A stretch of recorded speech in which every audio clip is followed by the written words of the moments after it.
নদী ও সমুদ্র বন্দর থেকে সব ধরনের সতর্ক সংকেত নামিয়ে ফেলার নির্দেশ দিয়েছে আবহাওয়া অধিদপ্তর। দেশের বিভিন্ন স্থানে নদ নদীর পানি বাড়ায় দেখা দিয়েছে ভাঙন। গাইবান্ধায় অতিবৃষ্টি আর তীব্র স্রোতের কারণে প্রায় সবগুলো নদীর পানি বিপদসীমার কাছাকাছি বলে জানিয়েছে পানি উন্নয়ন বোর্ড। পানি বৃদ্ধি ও স্রোতের তীব্রতার কারণে সদর উপজেলার কুন্দেরপাড়া, ফুলছড়ি ও সুন্দরগঞ্জের বেশ কয়েকটি পয়েন্টে ব্যাপক ভাঙন শুরু হয়েছে।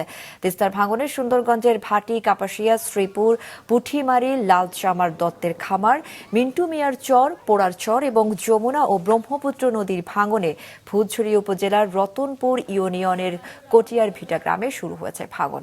গেল কয়েকদিনে ওইসব এলাকার শতাধিক ঘরবাড়ি নদীগর্ভে বিলীন হয়েছে। এদিকে যশোরের ভবদহপাড় ও ব্রাহ্মণবাড়িয়ার পৌর এলাকা গেল কয়েকদিনের বৃষ্টিতে তৈরি জলাবদ্ধতায় চরম দুর্দশায় সাধারণ মানুষ। এদিকে নোয়াখালীতে এক মাসেরও বেশি সময় ধরে জলাবদ্ধতার কারণে ১৫০ শতাধিক প্রাথমিক বিদ্যালয়ে ব্যাহত হচ্ছে শিক্ষা কার্যক্রম।